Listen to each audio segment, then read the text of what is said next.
Hello, everyone. Tonight, we are walking across a beach where the wind smells like salt.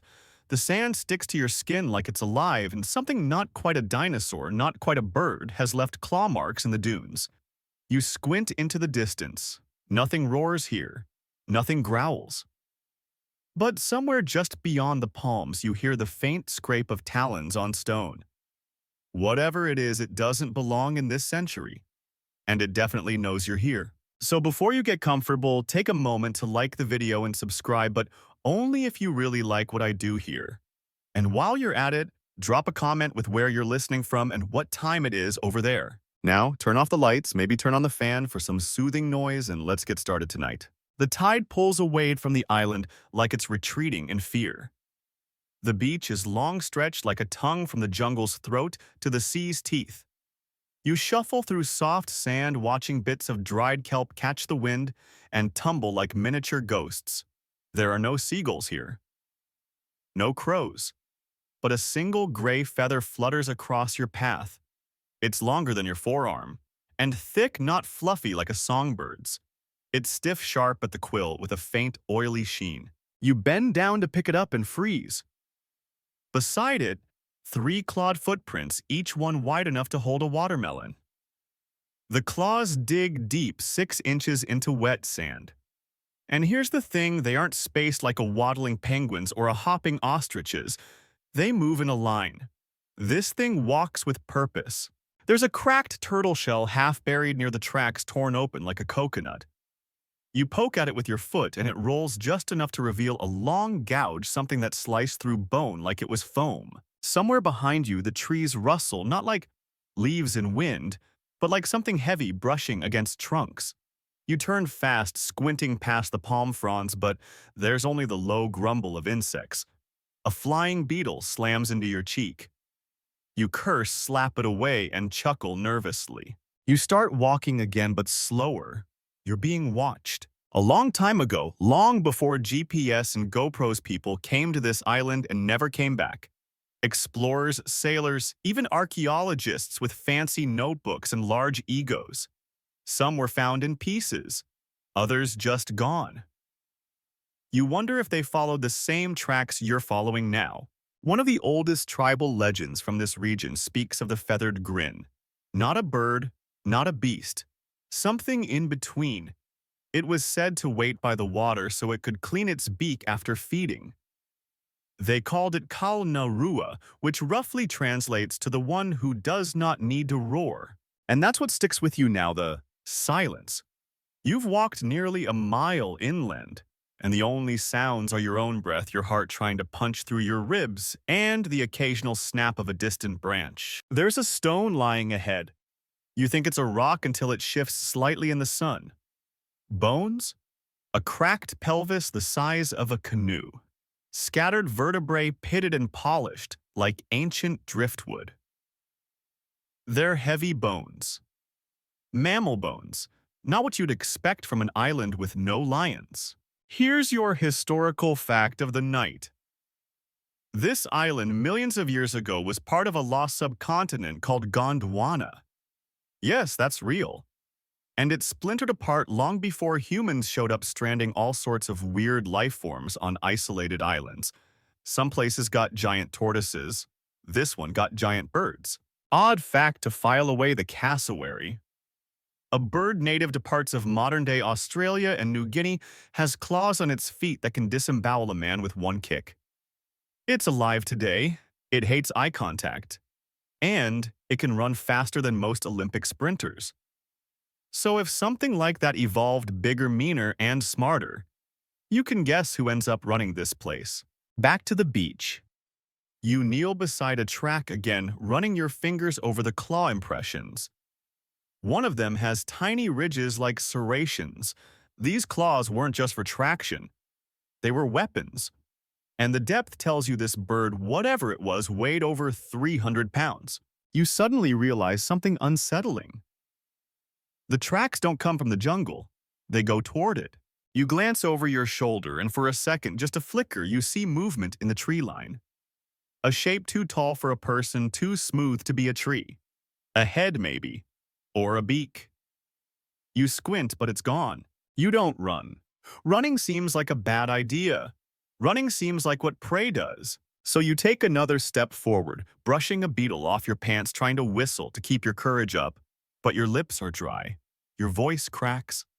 Historians still debate whether these birds truly hunted humans or just scavenged the dead.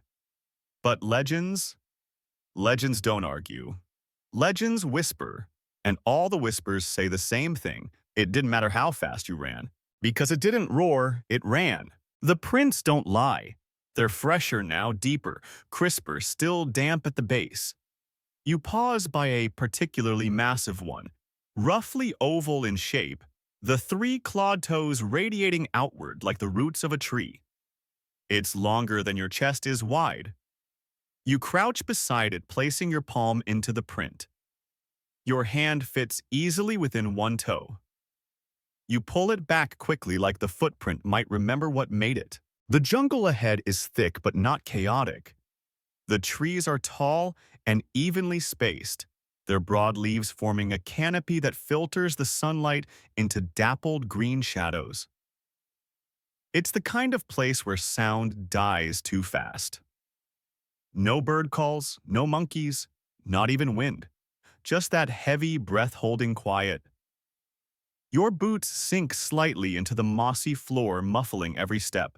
The trail of footprints leads in a purposeful line, no hesitation, no wandering. These were not the prints of a curious creature. They belonged to something with a schedule, a territory, a route. It walked every day without fail. You get the sense that you're not exploring. You're trespassing. You pass a tree with deep vertical gouges clawed down its bark, not scrapes of frustration or challenge like a bear might make. These are measured, sharpening marks. You say out loud just to break the silence, "Who sharpens claws in the middle of the woods?" And then you realize it's not claws. It's beaks. Authoritative fact time. The largest of these prehistoric birds, called forest racids, or more dramatically terror birds, could reach up to 10 feet tall. They weren't just oversized chickens. They had reinforced skulls and beaks built like battle axes. Paleontologists believe some had necks strong enough to swing those beaks like clubs. Think wrecking ball, but with feathers. Off-topic fact. You know how flamingos get their pink color from the shrimp they eat? Well, some fossilized terror birds were found with trace mineral residues in their claws, leading to speculation they may have consumed certain shelled creatures, or even iron-rich carrion, possibly staining their feathers reddish-brown. So imagine a 10-foot murder stork, blood-colored and fast. Sweet dreams. The trail veers abruptly to the left, skirting around a cluster of boulders. You follow, stepping carefully when your foot slips slightly on something slick. You look down. It's a smear of guano bird droppings, thick and chalky, still fresh. The smell rises immediately, metallic and sour. You step back and look up. There's a massive branch overhead, thick as a telephone pole. Perched on it, barely visible through the foliage, is a dark shape, motionless, watching. It doesn't blink. You freeze. Is it alive? A statue, a warning. Then it moves, a single shuffle. Just enough to send a cascade of leaves raining down. You don't see wings, you don't hear feathers, just one slow, calculated shift of weight, and then silence again. You walk faster, the prints reappear, and now they're overlapping as if something had doubled back. You stop tracing the layered tracks. One set is deeper than the others, heavier, more recent. You look behind you. Nothing. But the back of your neck prickles. Suddenly, the trees end. You stumble into a clearing filled with low brush and a pond the color of old pennies. The water reflects the sky, but not your face. You step forward and hear a distant, low vibration. Not a call, not a roar, just a kind of drumbeat pulsing through the ground. You kneel and touch the earth. It shivers under your fingers. The vibrations grow stronger, then vanish. Historians still debate whether terror birds hunted alone or in groups. Fossil beds suggest multiple individuals buried close together, but it's unclear whether that means cooperative packs or simple coincidence. But one theory haunts your mind. Some paleontologists believe they used booming sounds like modern cassowaries to communicate across long distances. Not roars, not songs, just low, gut-shaking thuds. Which would explain why everything here stays so quiet. Predators don't need to make noise when their footsteps already warned the jungle. You cross the clearing and find more signs: claw marks on stones, feathers embedded in bark, a half-digested bone with tooth marks you don't recognize. Not mammalian teeth. Beak gouges. Sharp, clean, and precise. There's a strange beauty in all of it. You're walking through the remnants of a time when birds weren't fragile things to be fed from your hand. They were apex predators armed with bone-breaking legs and hatchet-shaped faces.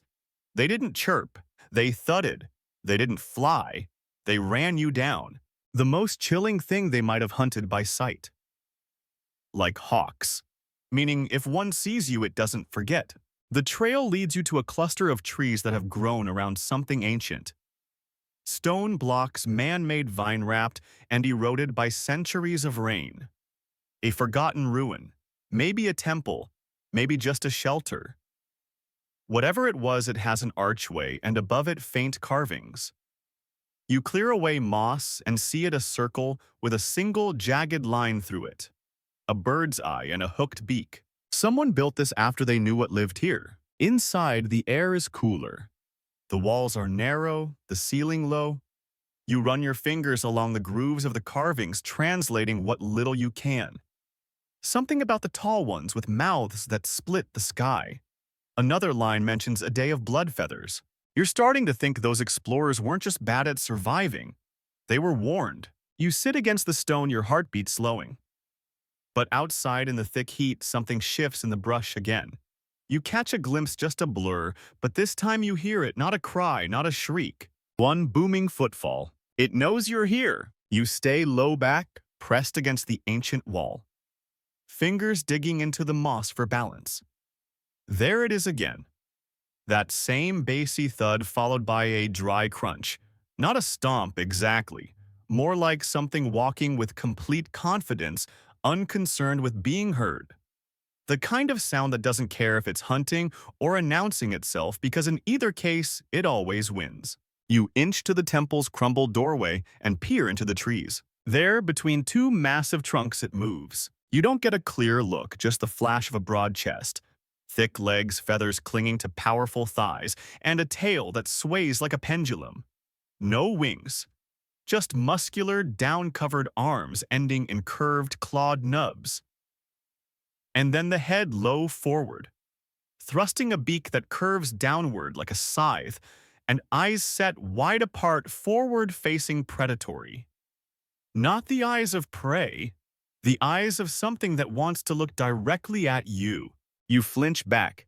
It didn't see you. You think. The ground still vibrates gently beneath your feet. The rhythm is slowing like a heartbeat easing into sleep. You exhale, and then it charges. Not toward you, but through the trees. Something else is running. You hear brush-breaking hooves, skittering, panicked shrieks from some deer-like thing bolting across the clearing. And then crack. A wet, final impact. Leaves rustle. Then stillness. You wait. 10 minutes pass. 15. And then the smell hits. Not rot, not blood. Just raw meat and wet feathers heated by the sun. Here's a hard fact to chew on: these birds, like Kalenkin guillermoi, had some of the largest skulls ever found among avians, over 28 inches long, with a beak capable of delivering lethal blows. They weren't slicing like raptors. They were punching, bludgeoning, breaking ribs with a single peck. Think of a jackhammer attached to a velociraptor with anger issues. The odd fact: modern scientists recreated the force of a terror bird strike using crash test dummies. Turns out the beak could punch through cow femurs in under a second. So, yeah, that sound you just heard wasn't exaggerated. You creep from the temple, heart in your throat, and move toward the kill site. It's recent. A hoof twitches in the underbrush. The carcass is half folded, as if it simply collapsed in on itself. You see no teeth marks, just a single crushing wound to the head. The bird isn't there. Which is worse, honestly. You start backing away, slowly. The path beyond is scattered with broken branches and feathers, dark heavy ones frayed at the ends. Not molted naturally. Lost in a struggle. Some are stuck in bark high above your head. The idea of something that big leaping that high should be absurd. But here we are. You walk quietly. Now knees bent slightly, trying not to rustle the undergrowth. Every noise feels like a sin, even your breath. A stone marker juts from the ground ahead, almost overlooked, it's so overgrown. You brush it with your sleeve, revealing etched lines worn nearly smooth. Another carving, a stylized footprint. 3 claws. This time a crack splits the center of the stone like someone once struck it with that very foot. More ruins ahead, but a smaller. Foundations, shelters, maybe camps. Definitely not modern. You kneel near one and find shards of blackened pottery.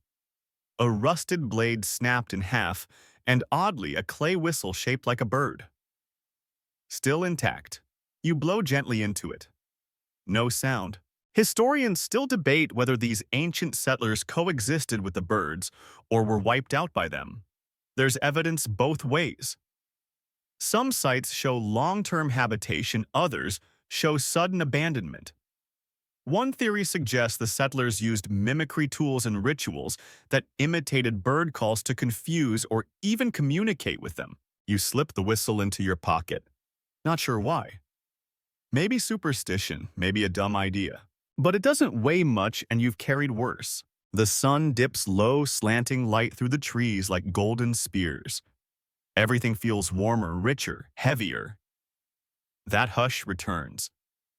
Not peaceful, oppressive. You swear the air thickens. Then you hear it. Not footsteps, not booming, but breathing. Long and low, not labored, just present. Something is nearby, close, watching. You crouch behind a thick tree trunk, peeking between roots and brush. There it is, the same creature, or another. It stands completely still, head cocked slightly. Its feathers shift in the breeze, layered like armor, not plumage. Its chest expands as it inhales. You can almost feel the suction. Then it tilts its head back and stomps. Just once. A signal. A challenge. No idea. You hold your breath. Then, to your shock, a second thump answers from the distance. And another. A third. All different directions. They're not alone. You suddenly remember something. Cassowaries today use low-frequency sounds humans can't always hear. Infrasound. Some of their communications aren't meant for ears, but for bones. To be felt, not heard. You've been inside a conversation you didn't even know was happening. Congratulations. You just walked into the middle of a territory exchange. And you're not on the guest list. You move. Slowly, carefully, silently. Every part of your body screams to run, but your brain, finally catching up, says no. Running is what prey does. Running is what they expect. Instead, you melt into the trees, weaving between trunks, stepping over roots with deliberate balance. You can't outpace them, not with their stride. But maybe you can outthink them. Maybe. The path narrows, roots tighten, the jungle thickens like it's trying to trap you. You force your way forward, brushing past leaves broad as shields. The air feels syrupy now, humid and heavy, and you're dripping sweat into your eyes. You ignore it. Just move. The booming has stopped, but that doesn't make you feel better. It just means they're listening. After what feels like a small eternity, the trees break again, revealing a higher ridge. You scramble up at hands and feet, like some desperate mammal that doesn't belong here, and collapse near the top. From there, you look back. The forest below is still. No birds, no monkeys, no rustling. And then movement. Down in the canopy, one tree shudders, then another. You see a flash of tan feathers, a black stripe along the thigh. Legs like pistons. It moves fast and low, zigzagging, circling. Not random. Hunting. You duck below the ridge and crawl through a narrow cut in the stone, deeper into shadow. Here the ground levels out and becomes firmer, less overgrown. You rise cautiously, and that's when you see it, a cave mouth hidden behind fallen logs and vines like nature's trying to forget it's here. You step closer, ducking beneath the moss. Inside, it's cool and surprisingly dry. The smell hits you dirt, feathers, and something faintly metallic. You flick on your flashlight. The beam falls on bones. Dozens, maybe hundreds. Stacked piles, some crushed into powder. Skulls, ribs, femurs, a few whole skeletons that still wear scraps of fur or twisted antlers. They're arranged strangely, not just dumped. You move the light and realize what it is. A feeding den. You turn your light higher. There's a figure ahead, perched on a rock. You jolt, then freeze. It's not moving, not breathing. It's a carcass. Recent. A giant terror bird, collapsed on its side, feathers, matted neck twisted at an impossible angle. Something killed it, and that makes the hairs on your arms rise. Here's your authoritative fact: not all terror birds were at the top of the food chain. In later periods, some mammals began to return to the island, including primitive big cats and saber-toothed relatives. Some fossil sites suggest that toward the end of the terror bird's reign, they may have become prey themselves. Odd fact to chew on in a dig site once thought to be a terror bird nest. Scientists found a cache of shiny stones, bones arranged in spirals and a single carved shell. No one knows if it was coincidence, hoarding, or some primitive ritual. But it raised the question, were these birds smarter than we thought? You step deeper into the cave, unsure why. Maybe to understand. Maybe because the bird before you, even in death, demands respect. You circle it slowly. The feathers are thicker than you imagined. Tougher, not for flying, for shielding. You poke one with your knife, it bends like rubber and snaps back, like a suit of armor. Then you see the wound. A puncture to the base of the skull. Not from a beak, not from a claw. Clean, deep, surgical. A weapon. Someone killed this. You swallow. Hard. You turn to go and stop dead. At the mouth of the cave, there's a silhouette. Tall, feathers fluttering slightly in the cave's draft. 1 foot forward, one claw lifting. It saw you. You don't breathe, you can't. The bird doesn't move closer. It tilts its head. You see its eye catch the light, a flat disk of amber unblinking, unfazed. Historians still debate whether these birds had the intelligence of raptors or the instincts of sharks. Some believe they operated entirely on reflex, hunt, kill, repeat. Others argue they showed learning behavior, memory pattern recognition, even territorial negotiation. This one is thinking. You raise your hands slowly, no sudden moves. It watches, waits, and then, without warning, it turns and walks away. 1 step at a time, no rush. It pauses just at the tree line, looks back once, then vanishes into the dark. You exhale all at once, legs shaking. Why did it let you live? You step out of the cave, glance once more at the dead bird inside. There's a second set of tracks in the cave. Human, fresh, boots. You're not the only one here. You stand at the cave's edge, heart still thrumming from that impossible moment, the stare, the decision, the retreat. Your hands are shaking, but your thoughts are sharp now, dangerously clear. There's something else on this island. Someone.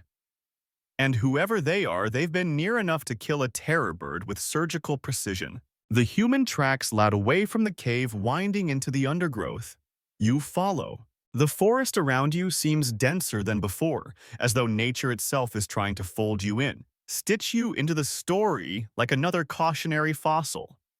You duck beneath vines, step over roots, and move in rhythm with the thudding echo of your own blood. The prints are deliberate.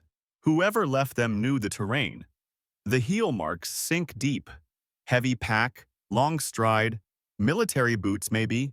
Definitely not the first time they'd been here. You find a clearing up ahead, dappled in soft light. There's a mound in the center, low and symmetrical. Not natural. You approach and find it's a structure barely visible under the moss-stacked stones curved into a dome. You brush back the greenery to reveal the entrance to a crude bunker. Inside, it's dark and quiet. You flick on your light and step down. Tattered cloth hangs like spider webs, empty cans, a cracked monitor. Everything smells like metal and mildew. You shine the beam across the walls and that's when you see them drawings, not art. Not tribal, scientific. Silhouettes of terror birds sketched in charcoal. Anatomical diagrams. Notes in cramped handwriting. Visual hunters. Speed 65 kph. Primary kill zone eel skull base. No vocal cords. Communicate via foot drumming. You run your hand over a rusted metal table. It's covered in bones, cleaned, categorized, tagged. This wasn't a survivor's shelter. It was a research outpost. Here's the authoritative fact of the night. Paleontologists once believed the extinction of terror birds was caused solely by climate change and the arrival of placental predators. But recent digs suggest human intervention mass butchering sites. Stone tools embedded in avian bone signs of organized hunts. On some islands, humans didn't meet terror birds, they erased them. Off-topic but fascinating. One terror bird fossil in Argentina was found with a round hole in its beak. Some thought it was damage. Others thought jewelry. Ancient humans may have pierced them, warmed their bones, even domesticated the young. The theory is wildly disputed, but once proposed, it never left the room. You hear something now, a mechanical click faint behind you. You freeze. You spin. Nothing. The sound repeats. Not a bird. Not natural. You raise your light toward the bunker's back wall. There's a motion sensor camera, tiny, cracked, long dead. But beneath it, a stack of field journals, moldy but intact. You grab one and flip through the pages. Diagrams, kill counts, migration notes. Then, Subject 7 entered the grove again today. Followed for 3 hours. Seemed to avoid our camp deliberately. Another entry. They're not dumb. Not like we thought. They listen. They recognize. Subject 3 mimicked the sound of our gate alarm. Intentionally. Historians still debate whether this particular island's birds were smarter than their mainland cousins. Some paleontologists argue isolated evolution created sharper instincts. Others say it's just human imagination projecting intelligence where there's only predation. But you felt it, seen it. They know. You take the journal and exit the bunker. The forest is darker now, the sky turning a deep orange-gray. Shadows stretch long across the ground. The jungle exhales. You move quickly, eyes scanning the trees. The tracks continue beyond the clearing, growing harder to see in the dimming light. You follow them up a gentle slope where the soil becomes drier, looser, less jungle, more scrub. There's something ahead. A fence. Not wire or wood stone posts, shoulder high, strung together by vines and woven reed. Ancient maybe, but deliberate. A barrier. The path leads through a break in the fence. You step through. The ground dips. A basin wide and flat ringed by cliffs. In the center, a depression too perfect to be natural. A nesting site. There are no birds here now, just silence and bones. Huge, scattered, some arranged into rings. Eggshell fragments the size of your palm lie crushed underfoot. You squat beside one, turning it over. It's been gnawed. By what? The wind shifts and carries a smell musk decay feathers. You're not alone. And then from the far side of the nesting ground, a shape rises. Not walking, not striding, rising. It was lying there. Flat as a boulder. Now it towers. 9 feet of feathers and fury. You see the scars, fresh ones. Across its chest, its side. This one fought recently. Maybe the dead one in the cave. Its eye finds you. No cry, no warning, just stillness. Then 1 foot forward, slow, deliberate. Like it remembers you. And it's not finished. You don't move. Neither does the bird. The two of you locked in this prehistoric standoff are separated by 50 feet and 1,000,000 years of evolutionary arrogance. You a soft-skinned ape in borrowed boots. It a thunder-legged feather titan with a face built for disassembly. You take a slow breath and try to recall every wildlife documentary you've ever ignored. Don't run. Don't stare. Don't challenge. It takes another step. You slowly lower your eyes, not submissively, but with calculated calm. You shift your weight ever so slightly. The bird doesn't flinch, but its gaze narrows. It tilts its head again in that unnervingly human way. Left then right, judging you, maybe recognizing you, or maybe remembering. Its chest expands. It booms not a sound you hear, but one you feel. Like a heavy bass note in your ribs. You nearly fall to one knee. Another step. Then from the ridge behind it, another sound. Not a boom. A voice. Don't move. It's sharp, close, male, human. A figure steps into view atop the ridge, silhouetted against the dying light. He raises something, a flare gun. A torch. No, a sound device. A speaker. He clicks it. The jungle erupts with a recorded boom, low, thunderous, like the bird's own call, but not quite right. Synthetic. The giant bird stops cold. It turns slow and confused. It cocks its head once more. Then suddenly it flees. Not gracefully, powerfully. Its footsteps pound the basin as it sprints away into the brush, kicking up bones and dust as it vanishes. You're left in a cloud of settling feathers and your own near-death sweat. The man climbs down. Tall, bearded, weathered. Khakis stained with mud and something darker. You okay? He asks as casually as if he'd just fended off a stray dog. You nod mutely. Thought so, he says. Name's Elliot. He doesn't offer a hand. Just turns and gestures for you to follow. You do. You're led through a narrow trail carved by use, not nature. Eventually, you reach a concealed camp. No tents, no fire, just a lean-to covered in moss, and an underground chamber masked by brush and a fallen log. He lifts the log, and you crawl inside. It's dry, musty, cramped, lined with journals, batteries, strange devices. You collapse onto a crate. He tosses you a canteen. Been watching you, he says without apology. You move quiet. Smart. Didn't scream either. That's rare. You manage a horse, thanks. He nods, satisfied. Authoritative fact, as Elliot later explains, for decades, most of the world believed these birds were extinct millions of years ago. But some remote locations like this one held onto small, dwindling populations for far longer, perhaps even into the early human age. Oral legends from indigenous people hinted at this, but were dismissed as myth. Odd fact. Elliot shares between bites of a protein bar, the terror bird's feet had shock-absorbing pads under each toe, allowing them to run silently at full speed. Like a cat. A 10-foot murder chicken that could sneak. You laugh. He doesn't. I saw one kill a tapir without making a sound, he says flatly. Just blink and it was over. You tell him about the bird in the cave, the tracks, the journals, the fence. Elliot listens, chewing slowly. Yeah, that was 7A. Female, aggressive, but smart. Watched us from the trees. Didn't bother attacking unless you crossed her nest ring. He pauses. Something got her, though. Not us. Another bird, you ask. He shakes his head. Maybe. Or maybe they've started turning on each other. There's a sickness. I've seen it before. Confusion, violence. Some of them act wrong.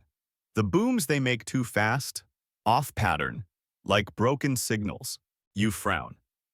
Broken signals, like they're forgetting how to be birds. Or something's teaching them new ways. That chills you worse than the first encounter. Historians still debate whether terror birds could have evolved beyond basic predation, developing new communication, new strategies, even new instincts in isolation. Some call it fantasy. Others suggest we underestimate how evolution works in pressure cookers like islands. Elliot leans forward. They've been adapting, watching, learning us. The one you saw today. She didn't attack, she tested you. Why? He smiles grimly. Because they remember faces now. He pulls out a small box about the size of a walkie-talkie, hits a button. Boom! The same low note you felt earlier, but different. Then another pattern, 2 quick thuds, 1 long. A pause. Repeat. Morse code, but with feet. We recorded this last year, Elliot says. They do it when they surround prey. It's a trap signal. You sit back stunned. Congratulations, he says. You just wandered into a language war. Outside, the night deepens. The jungle moans softly in the distance. Elliot checks the perimeter, then adds, "Get some rest. We'll move at first light." You lie down on the cold stone heart, still hammering, ears ringing with ghost booms. And far away, faint as memory, you hear one last thud, then silence. You don't sleep. Not really. You drift. Half dream, half listen. Every creak of the lean-to, every breath of wind through the reeds, outside every shifting footstep of Elliot as he paces the dark, your body hears it all, even if your mind tries to float above it. Around midnight, something brushes the hide wall of the shelter. Not a knock. A drag. A slow, soft sweep like feathers across canvas. You hold your breath. Elliot doesn't react. He's sitting up, rifle across his knees, unmoving. He heard it too. He just knows not to give it attention. Eventually the sound fades. You exhale. By morning, you've sweated through your shirt and dreamed about giant eyes blinking just behind your own. Elliot hands you a crust of hard bread and a chunk of dried meat that smells like regret. "Eat quick," he says. "We're going to the ridge." Why? Because that's where the young ones go when they're ready to challenge for territory. You pause mid-bite. "You mean the chicks?" He grins. Chicks with murder in their hearts. You move together through tighter, rockier terrain. The ground underfoot is different here, drier, strewn with pebbles, the kind of place where running is harder and tracks are clearer. Elliot explains that the birds don't like this area. They come here to fight but not to nest. Too exposed, too unstable. Still, you find feathers, juvenile ones. Shorter, streaked with dusky gray scattered like confetti after a storm. Some are bloody. You find a toe claw freshly shed, bigger than your hand. "They're growing fast," Elliot mutters, "faster than before." You crest the ridge and stop short. Before you lies a kind of natural amphitheater, a shallow bowl of stone ringed by cliffs. At its center, bones. Skulls. Broken beaks. It looks like a gladiator pit for birds the size of draft horses. "Challenge grounds," Elliot says. "At least that's what we call it." You step closer. A skull crunches under your boot. You flinch. Elliot doesn't. See that he points to a large rock with scratches. That's their version of a scorecard. Claw marks. Depth, width, angle, they're identifiers. Like signatures. You count them. 9 deep slashes. "Fresh." "New," Victor Elliot murmurs. "Someone claimed this place last night." He crouches and brushes aside gravel, revealing a strange impression in the dust, elongated shallow ending in 3 faint toes. "Limping," he mutters. "One leg's weaker." Old injury. Or recent loss. Maybe the one you saw yesterday. You scan the edges of the arena. There are ledges up high where a dozen birds could perch and watch the violence below. Feathers litter those too. And one more thing, smooth stones arranged in a near-perfect circle. A nest. But no eggs, just tools. Bones sharpened to points. Shards of shell, fragments of old human gear buttons, glass, even a single lens from a pair of glasses. You kneel beside it, stunned. "What is this?" "Don't know," Elliot says. "They bring things here. Arrange them. Maybe trophies. Maybe bait." "Bait?" He nods. "They're learning what attracts us. Shiny objects, familiar smells, tools." You look down at the lens. It's not cracked, it was placed. Here's your authoritative fact of the hour. Birds today, like crows and ravens, are known to recognize human faces. They hold grudges. They communicate danger. In experiments, some even passed knowledge down through generations, teaching others which people were a threat. And these birds, they have bigger brains and a lot more time. Odd fact. There's a species of bowerbird in Papua New Guinea that builds nests decorated with blue trash bottle caps, wrappers, even plastic straws to impress mates. One bird was recorded arranging a ring of blue items in size order from smallest to largest. Birds don't just decorate, they curate. So, you're standing inside a death pit full of arranged tools and feathers where birds bleed each other for dominance, and Somewhere along the line, they started saving things from you. The idea hits like a gut punch. They're not just evolving to resist humans. They're evolving to use them. Elliot taps your shoulder. We need to move. Why? We just got here. He nods to the sky. You follow his gaze. High above, circling silently on broad wings, is a juvenile terror bird flying. Just a glide, but enough. They weren't supposed to be able to do that. You blink in disbelief. Historians still debate whether any terror birds retain the ability to fly. Most assume they were all flightless due to their size and reduced wing bones. But a few odd fossils, lighter bone species with strange shoulder joints suggest otherwise. Fringe theory usually, not anymore. The bird spirals once, then angles down, disappearing behind the far cliff. Elliot exhales through his teeth. That's new. Is it watching us? Oh yeah, it's always been watching. He turns to go. You hesitate, glancing once more at the pit. One of the bones is arranged in a ring pointing toward the path you came from. Not random. A message or a trap. You don't wait to find out. You descend the ridge fast, slipping twice, catching yourself on tree roots. Elliot doesn't look back. He's not running, but he's moving like someone who's suddenly very sure he's behind enemy lines. At the bottom, he pauses. What, you ask, breathless? He points to the ground. Tracks. Not one bird. 3. Circling back, not toward the arena, toward the camp. You break into a sprint. Not a brave jog, not a movie hero run. A full-body, adrenaline-fueled scramble that cares more about momentum than dignity. Branches slap your face. Thorns tear at your sleeves. Behind you, Elliot curses low, guttural focused and matches your pace. The jungle blurs. You're not navigating. You're homing. The camp's location pulses in your mind like a compass needle, back through the ravine past the mossy bluff under the fallen log. Every twist and turn is muscle memory now. But something's wrong. It's too quiet. No bird calls, no buzzing insects, no rustling breeze. The jungle isn't just silent, it's waiting. You slow as you approach the lean-to. It's intact, sort of. The flap has been pulled loose. The stone covering the underground chamber has been rolled aside, not smashed, not broken. Moved, carefully, like someone was curious. Elliot drops into a crouch and holds up a hand. You freeze. He whispers, listen. There, faint. A rhythmic scrape, like claws across stone. You exchange a look. No discussion, just action. He nods toward the side of the lean-to while he circles wide. You move in step-by-step, breath caught in your throat.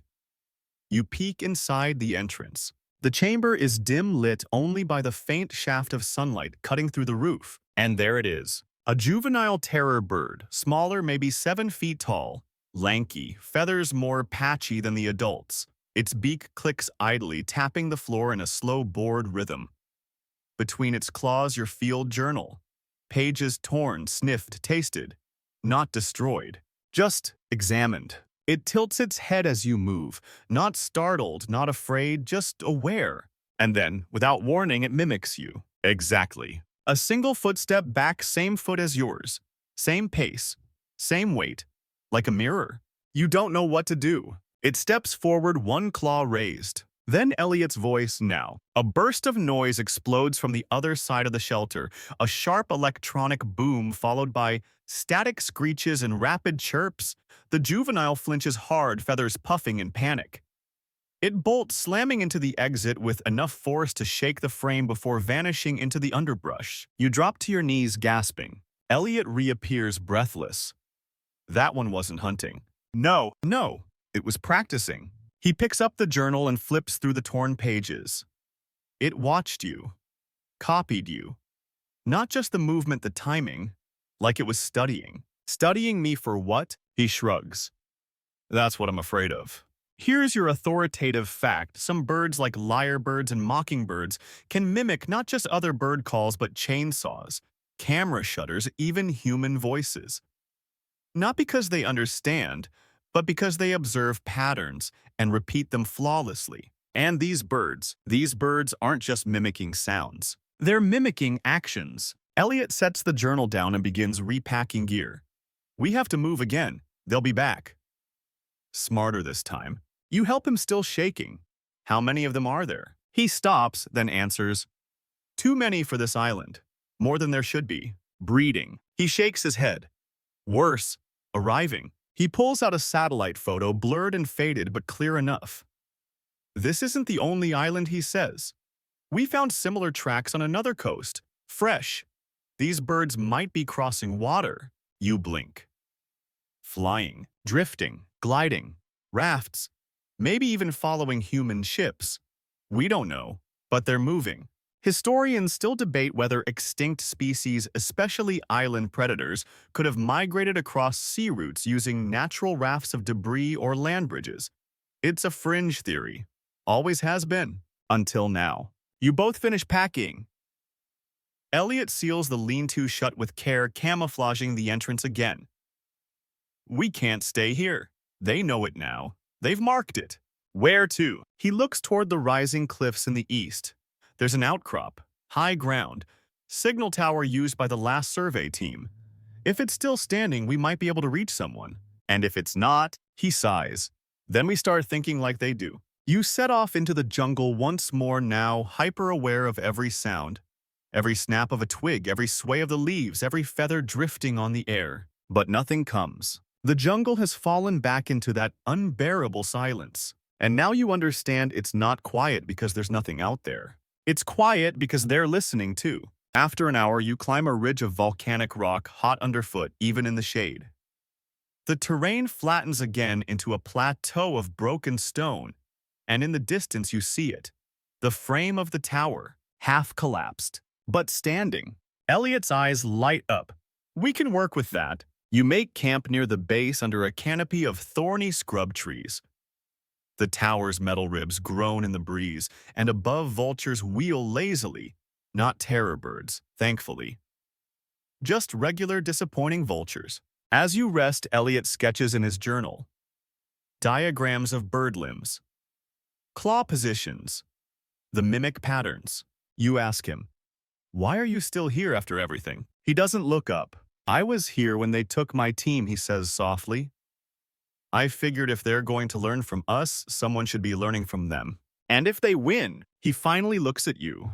They already are. That night you lie awake again. And in the distance, faint but clear, you hear something new. A whistle. Human. But slightly off-key. Like it was learned. Repeated. Practiced. The whistle loops again. Same rise and fall. A little too perfect. A little too clean. You sit up slowly, straining your ears. Elliot is already awake, crouched at the edge of camp, eyes scanning the darkness. He gives a single finger to his lips.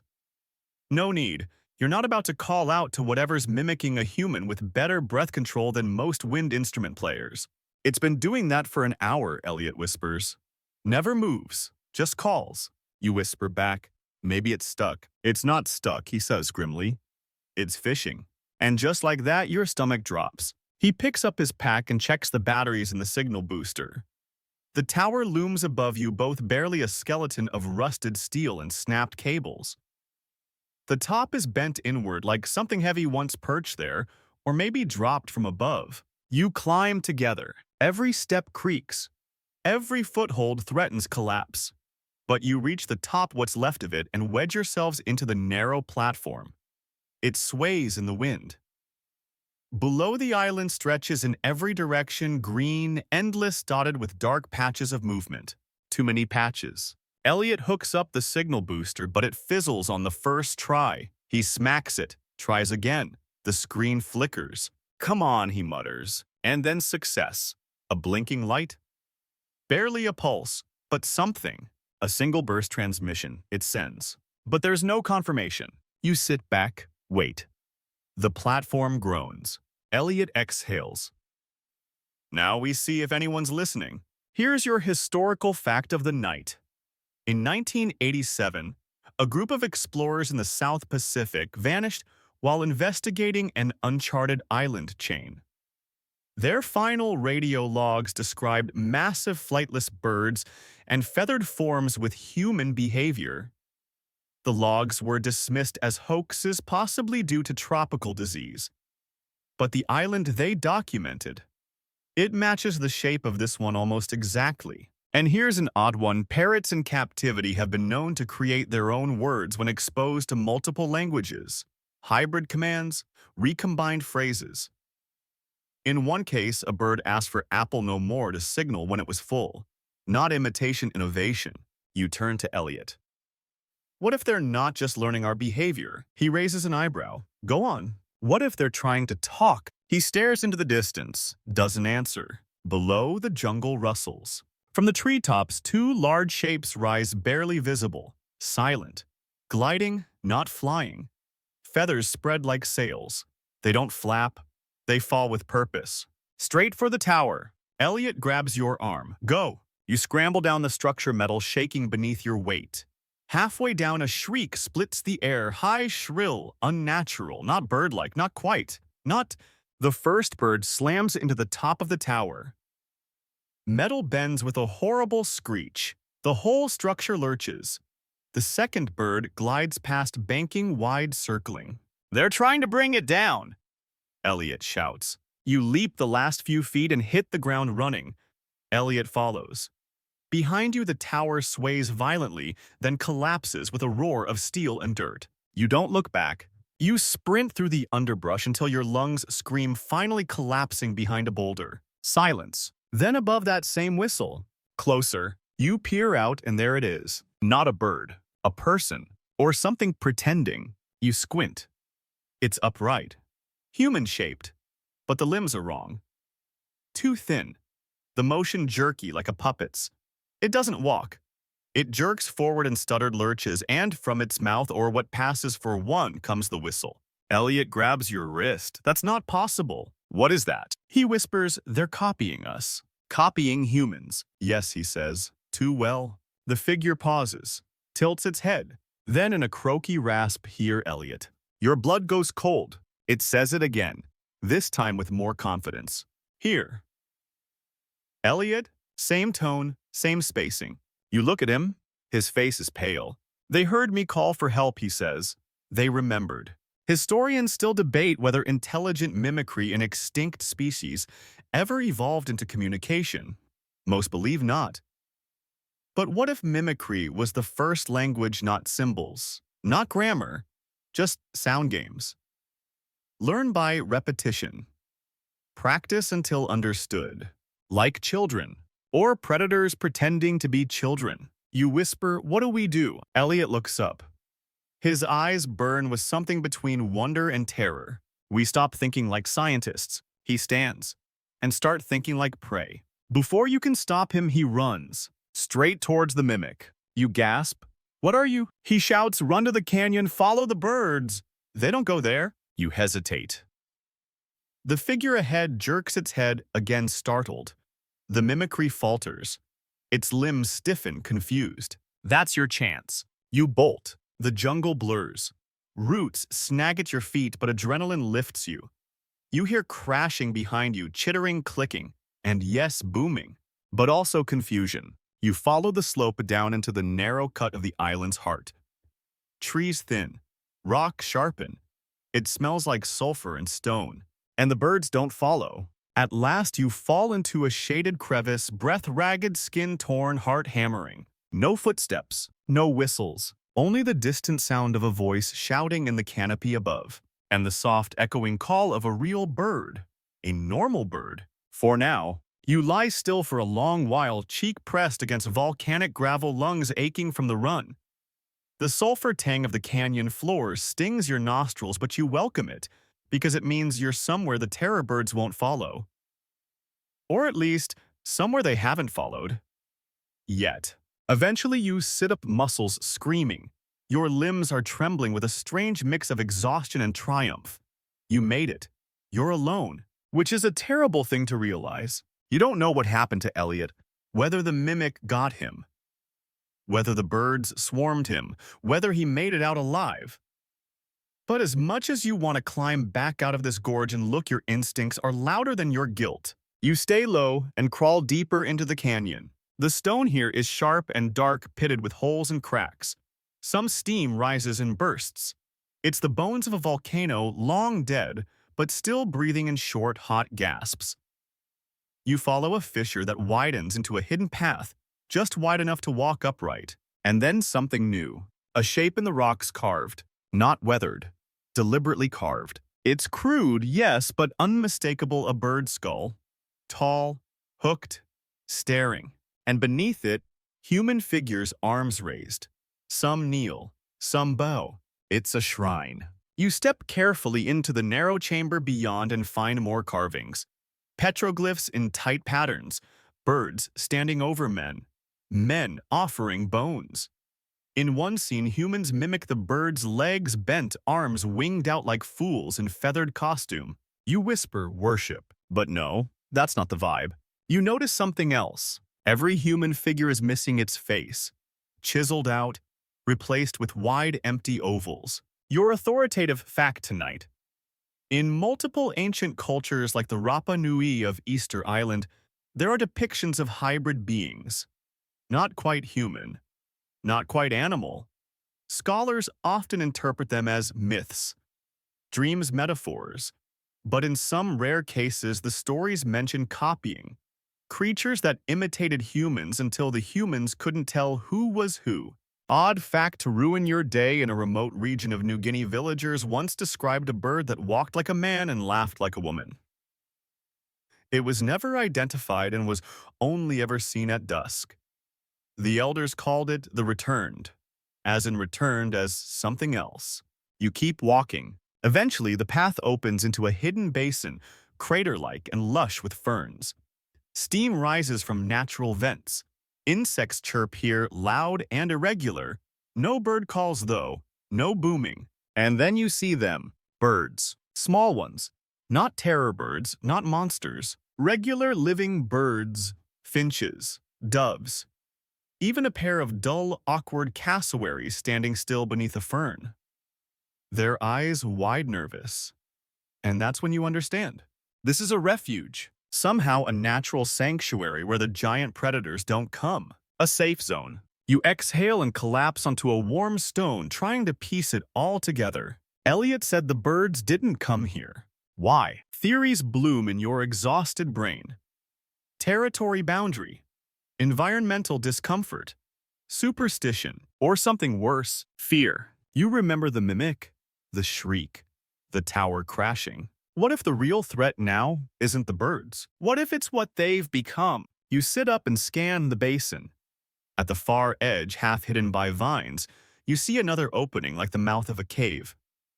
Curious, you step toward it, feet careful not to disturb the smaller birds. They don't flee, just watch. Inside the cave, it's cooler, dry, and lined with bones, but not scattered. Stacked, rib cages placed like shelves. Skulls in rows. Human bones, some charred, some etched with marks, not ritualistic, referential. You find a jawbone with perfect teeth, cracked but clean. Beside it, a femur wrapped in twine. Trophies. No, samples. At the very back of the cave, you find a wall painted in handprint patterns. Dozens of them. All different sizes. All made with dark brown pigment mud or something worse. Among the human hands, a new shape stands out. 3 claws. Bird. You take a shaky breath and step back. They were here, or maybe they still are. You exit fast. The safe basin suddenly feels smaller. The birds too, still. You need higher ground. Vision, distance, anything. You scramble up a rock face at the basin's edge. It cuts your palms, but you don't stop until you reach the top. And then you see it. Smoke. Not fire, camp smoke. Thin, distant, real. A person. You laugh once too loud, and then you freeze. In the dirt beside your foot, a footprint. Not bird, not boot. Barefoot. Toes long, too long. You kneel slowly and trace it. It's human sorta, except for the 3 claw marks scratched into the heel. Mimic. Mutation. You back away, and from the trees behind you comes a single, unmistakable sound. A whistle. 2 notes, but this time it ends with a word. Your name. The sound chills you to the core, not because of what it says, but how it says it. Your name uttered not with voice, but shape, the way someone forms a sound without knowing what it means. The syllables grind against each other like borrowed teeth, too smooth in the wrong places, too jagged in the right ones. Pause. Name. Like it's trying it on. You don't answer. Of course you don't. You're not insane. Not yet. You back away from the footprint slowly, eyes locked on the tree line. Nothing moves. But you know something's there. You feel it the way prey always feels the predator. Not in your ears, in your bones. You start moving down the far side of the ridge toward the smoke you saw earlier. It's faint, yes, but it's human. Someone else is alive on this island, and right now that's the best possible outcome. The worst, they're not who they used to be. You descend into a shallow valley choked with vines and dead leaves. It smells strange here, sweet, almost floral, like rotting fruit. The path is spongy wet and dotted with crushed fruit husks. Some are bitten, but not chewed, pecked, and then carved into a tree trunk. You see it again. 3 long scratches and a circle, the symbol you saw earlier. But this time it's joined by something else. A stick figure, arms wide, and a beak. They're drawing themselves. You hurry on. Here's your historical fact of the hour in early human cave art. Stick figures and symbols evolved to include exaggerated traits, horns, teeth, or wings to indicate supernatural beings. But sometimes these features weren't added. They were accurate. Reflections of what was seen, not imagined. Creatures that blurred lines. Odd fact. Bonobos have been observed drawing in mud, with their fingers creating circles, lines, and shapes. Patterns repeated across generations. No known purpose. Just expression or communication. You reach the outskirts of the smoke. It's coming from a rock overhang, part of a natural shelf that shelters a small, crude camp. There's no tent, just blankets made of stitched-together leaves and feather mats. Bones again, arranged neatly. And someone is there, back turned, sitting cross-legged, stirring something in a metal pot over a fire. You step carefully. The figure turns. And the face, you flinch. It looks human, at first. Beard, pale eyes, weathered skin, but something's off. The way the mouth moves, the way the eyes blink too slow, the way the shoulders sit too high like they're not used to being upright anymore. Hello, the figure says. The voice is thin, practiced, too practiced. You take a step back. Who are you? It smiles, teeth like a person's, but behind them another row, too many. Small serrated, not mammal. It says name. Your name. You don't respond. Instead, you ask, where's Elliot? The figure tilts its head, then points behind itself to a pile of rags and bones. You step closer. You see the patch? A name tag. Torn and faded. E. Wallace. The bones are picked clean, and near them another journal. Elliot's. You grab it, back away. The figure watches you silent now. The smile hasn't moved. You whisper, what are you? It doesn't answer. It only raises its arms wide, mocking the shrine drawing. The stick man, the beak. Then it lets out a boom. Too perfect, too deep. The jungle responds. A second boom, then a third. They're calling, not for help, for you. You turn and run. No hesitation, no second guessing. Just full throttle escape into the trees, down through vines and gullies and stone.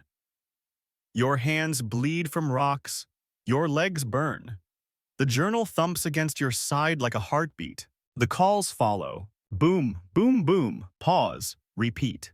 Language. Pattern. They're not predators anymore. They're recruiters. You collapse at the edge of a stream, gasping, dipping your face into cold water. You pull open the journal, flipping pages fast. Near the end, scrawled in Elliot's uneven hand, they don't want to kill anymore. They want to be. They mimic because they're trying to become, I think they believe we were birds once, and that they are what we return to. One saw its reflection in my sunglasses. I watched it try to laugh. You slam the book shut. Something is breaking on this island. Not just biology, identity. You look around. The trees are too still. You hear them walking now multiple feet. Crunches and taps. No longer rushing, just waiting. hurting.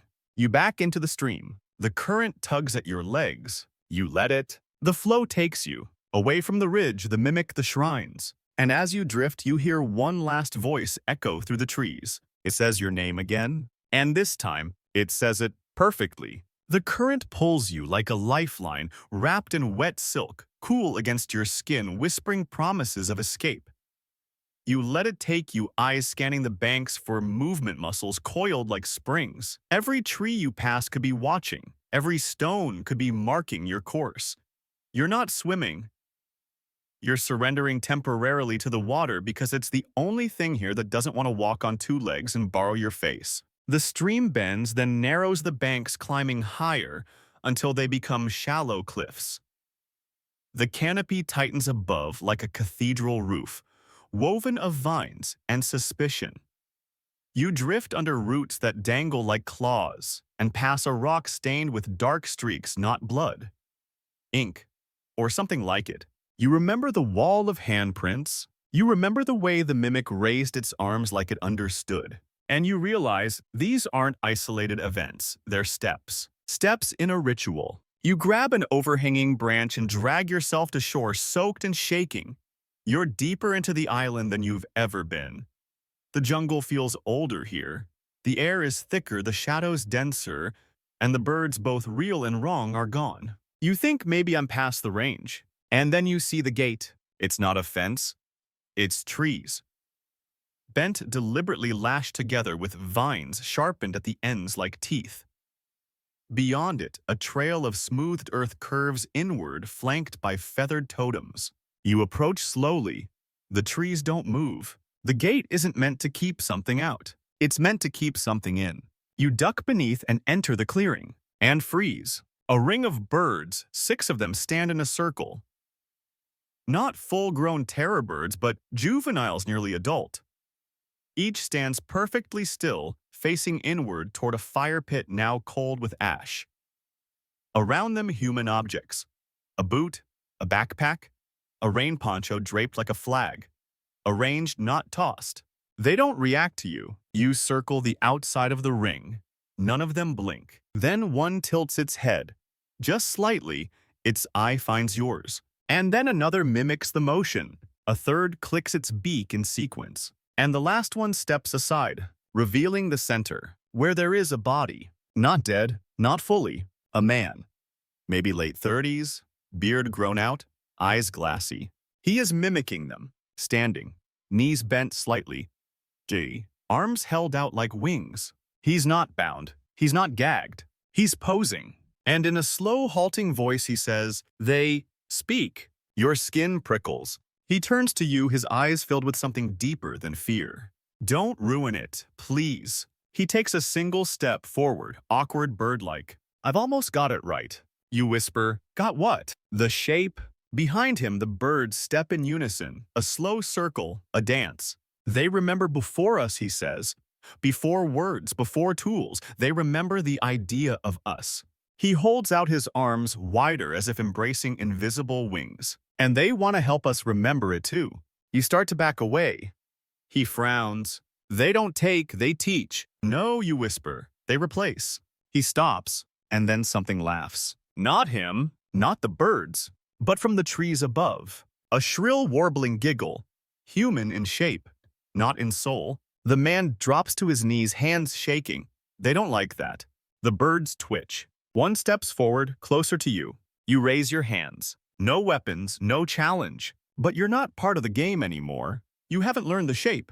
They can smell it. You glance behind you at the gate, still open, still narrow. You run. They explode into motion claws, tearing soil beaks, snapping air.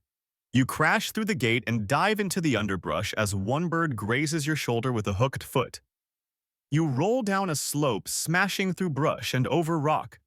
You hit ground hard and lie there, breath ragged, the world spinning. No pursuit. You made it through the edge. Again. You sit up slowly and inspect your arm. A long scratch, nothing deep. But something's missing. Your pack. Gone. And in your pocket, the journal. Gone. Only one thing remains: the whistle. The clay bird whistle from days ago. You pull it out, stare at it. And from deep in the forest, that same shrill laugh echoes again. But this time, it's not mocking. It's practicing. You clutch the whistle like it's a relic or a curse, or both. It's warm from your pocket, smooth and solid, the kind of thing made with care, not by accident. You don't blow into it. You don't need to. You already know how the jungle would answer. The forest around you is wrong now. Off kilter. The trees lean closer. The vines sway without wind. Sounds travel oddly, some too far, some not far enough. You hear nothing from behind, but you feel it. The island is closing in. You move. No clear direction, just away from where you were, away from the circle of birds, and the man trying to be one of them. You crash through brush until your legs scream, until your breath goes shallow and bitter, until you find a ridge that offers a moment of stillness. Below water, a lake black and glassy reflecting the sky like an eye. You descend cautiously, half sliding down loose stone. Your boots splash into the shallows. It's warmer than expected. You crouch and scoop some up. It smells clean, untouched. You drink, hands shaking. Then on the far shore you see it. A bird. Know the bird. The first one. From the jungle days ago. Taller than you. Familiar scars across the shoulder. A long stripe down one flank like a thunderbolt. It stands still, watching you across the lake. And beside it, another. But this one is different. Smaller, darker, younger, and walking like a man. Not a person in a costume, not an actor, but a bird with human movement. You can't explain it any better than that. It cocks its head the way you do when confused. And it holds something in its claw. Your pack. It drops it carefully at the lake's edge. Then it steps back. A trade. You step forward. The larger bird raises its head slightly. Not a threat, just a signal. A test. You wade out slow water up to your thighs. You meet them at the midpoint of the lake's edge. The birds do not move. You pick up your pack, it's untouched. Your journal is inside. So is the whistle. The smaller bird watches your hand. You lift the whistle, not to blow it, just to show it. The smaller bird mimics the motion. It lifts a foot, tilting it just like your wrist.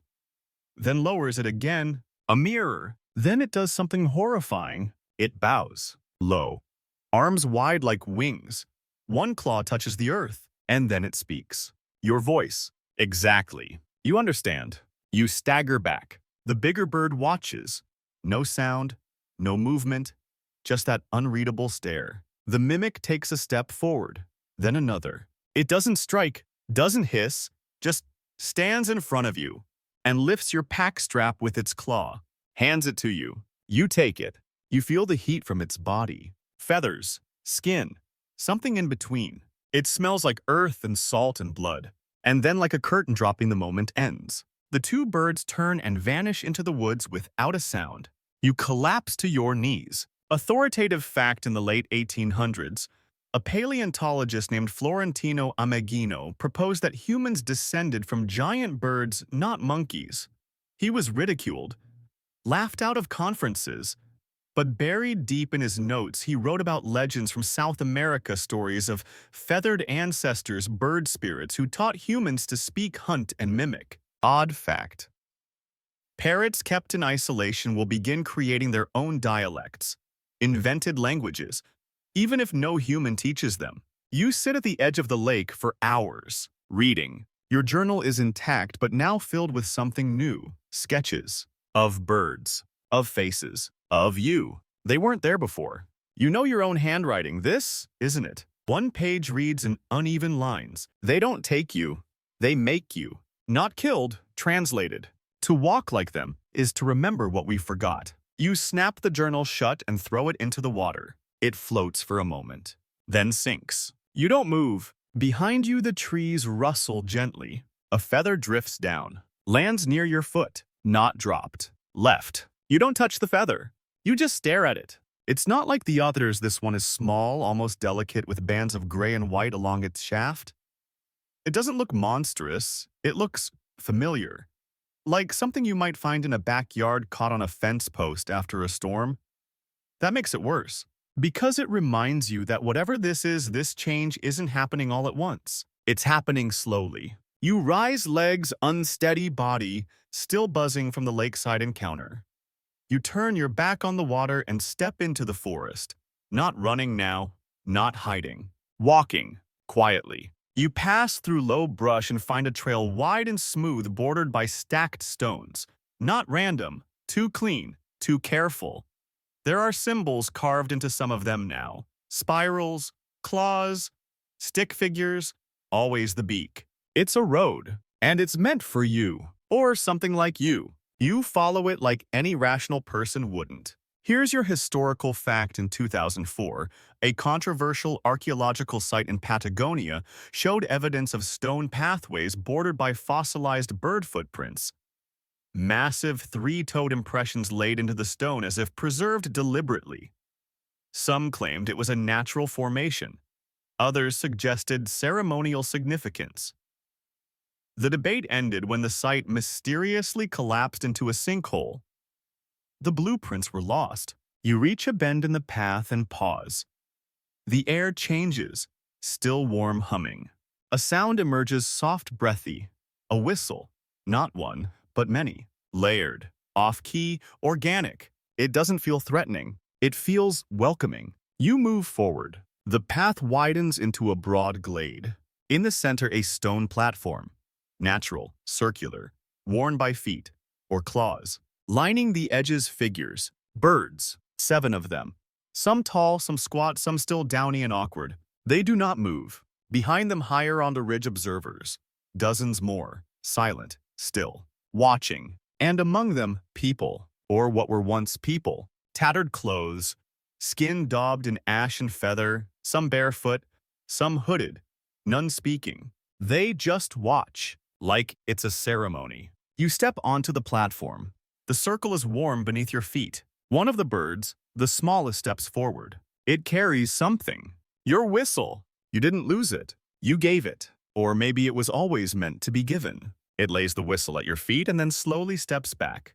You pick it up, hands trembling, and you understand in a way that bypasses language what this is. A test, a ritual, an invitation to speak. You raise the whistle, your lips, and close your eyes. A beat, 2. You blow. It doesn't sound like before. It's deeper, older. The tone echoes across the glade. None of the birds move, but the humans do. They lower their heads. Slowly, reverently, you lower the whistle. You wait. Then the tallest bird steps forward. It leans close, not threatening, not possessive. Curious, its beak brushes your forehead, gentle as wind. And it booms, low and quiet, not to threaten, to welcome. Your body vibrates with the sound. Your breath hitches. Behind the bird, 2 humans step forward and remove their hoods. You know one of them, Elliot. His eyes are tired, soft. His voice when it comes is hoarse. I told you, they remember. You can't speak. He steps beside you, places a hand on your shoulder. I didn't die. I changed. We all do, eventually. You whisper, changed into what? He smiles. Into what we were meant to be. Behind you, the birds begin a slow circle around the platform. Not predatory, ceremonial. They thump their feet in rhythm. Boom, boom, boom. Pause. Boom, boom, boom. A language, a heartbeat, a reminder. Odd fact for the end of the world. A fossilized bird skull once found in an Argentinian cave showed a healed fracture, suggesting the bird had been cared for while injured. Social behavior, empathy, not monsters. Society. You stand in the circle, heart hammering. You should be afraid, but somehow you're not, because fear was a tool for the old world. And this world, this one speaks in feathers and rhythm, and it's listening. You wake with a start, but you're not in the glade anymore. You're lying in a soft bed of moss beneath a stone arch, shaped vaguely like a rib cage. Birds flit above you. Not terror, birds, just ordinary ones. Finches, maybe. Sparrows. You sit up slowly, body sore but whole. The whistle is still in your hand. Around you, the jungle is quiet. Not the fearful hush from before, but something gentler. A pause, not an absence. Like a theater holding its breath before the curtain rises. You rise and check your pack. It's still there. The journal too, though the pages feel different now, softer. Worn. You flip through and find new drawings sketched in charcoal feather shapes and eye spirals. You don't remember making them. You don't panic. Not anymore. You remember what Eliot said, they don't take you. They make you. You begin walking. Back to the ridge, back toward the coast. The trail is clearer now. Not marked by stone this time, but by feathers pinned to trees. One every 50 steps or so, like they're guiding you home. You laugh a little, under your breath. That word doesn't mean what it used to. Here's your final authoritative fact. Homo sapiens are defined by many things: tool use, language, art. But more than anything else, by adaptation. Every continent, every challenge, we learned to bend, and every time we changed a little more. So maybe this isn't a horror story. Maybe it's evolution sideways. You reach the beach by dusk. The tide is out, and there in the sand are footprints. Your footprints, leading from the water back into the jungle. That shouldn't be possible, but then nothing here ever really was. You sit on a driftwood log and watch the sky burn orange. And behind you from the trees a familiar sound rises low, slow, steady. Boom, boom, boom. A lullaby. You close your eyes. You dream of feathers and laughter and voices that once belonged only to you. The island began as a mystery, giant claw marks in the sand. Ancient ruins etched with bird-like symbols, whispers of creatures that walked like dinosaurs and watched like men. But you, drawn deeper, discovered something stranger than any monster, an apex predator, not just of muscle and beak, but of memory. The terror birds weren't extinct. They had survived, evolved, and most disturbingly learned. Through mimicry, observation, and something that looked uncomfortably like language, they were no longer just survivors of a forgotten age, they were students of the human form. They studied gestures, memorized names. They didn't roar, they echoed. And slowly, deliberately, they had begun to replace. You witnessed the ritual circles of birds and humans locked in quiet imitation whispers, exchanged like prayer. You fled from mimics-faced shrines where humans had become shadows of birds and listened as your own name echoed from something with feathers and your voice.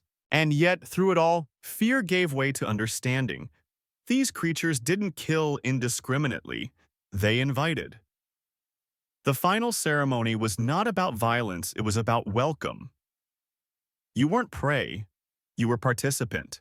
And so, at the end of the journey, you found yourself not as an intruder, but as a relic, one being slowly rewritten in the language of claws and rhythm. The jungle still listens, and now so do you.